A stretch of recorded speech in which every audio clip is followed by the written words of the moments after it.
Prayer blessing for the month of November. Natapos na po ang buwan ng Oktubre. Kumusta po ang naging mga araw ninyo? Tayo po ay magpasalamat sa Diyos sapagkat nakita po nating hindi tayo pinabayaan ng ating Panginoon. Sa panibagong buwan ng Nobyembre, atin pong ipagdasal ang lahat ng ating mga intensyon at ang mga kahilingan ng mga taong nagpapadasal po sa atin. Habang tayo po ay nagdarasal, isipin po ninyo, ano ang aking kailangan at ipagdarasal sa panibagong buwan ng Nobyembre? Sa ngalan ng Ama, ng Anak at ng Espiritu Santo. Amen.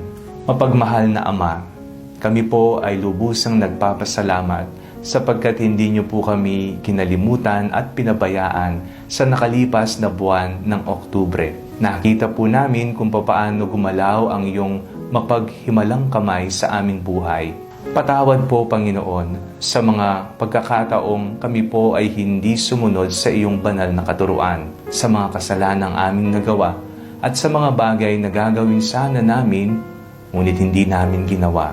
Ngayong panibagong buwan ng Nobyembre, hinihiling po naming bigyan niyo po kami ng ibayong lakas upang makayanan namin ang lahat ng mga pagsubok na aming kakaharapin sa buhay. Alam po namin hindi niyo po kami pababayaan at ipagkakaloob ang hinihingi ng aming mga puso. Ipinagdarasal po namin na naway bigyan niyo po kami ng malusog na pangangatawan, kami ng aming pamilya at mga kaibigan. Ipinagdarasal po namin na pagkalooban niyo po ng kapayapaan sa puso at kaisipan ang mga taong dumaranas ng depresyon at pagkabalisa. Ipinagdarasal din po namin na naway pumasa ang lahat ng mga nangangailangan ng panalangin na nag-take ng board exam. Pinagdarasal din po namin ang aming pamahalaan. Nawa ang katotohanan, ang kabutihan at ang pagmamahal sa mga nangangailangan, higit lalo sa mga mahihirap, ang kanilang maging prioridad.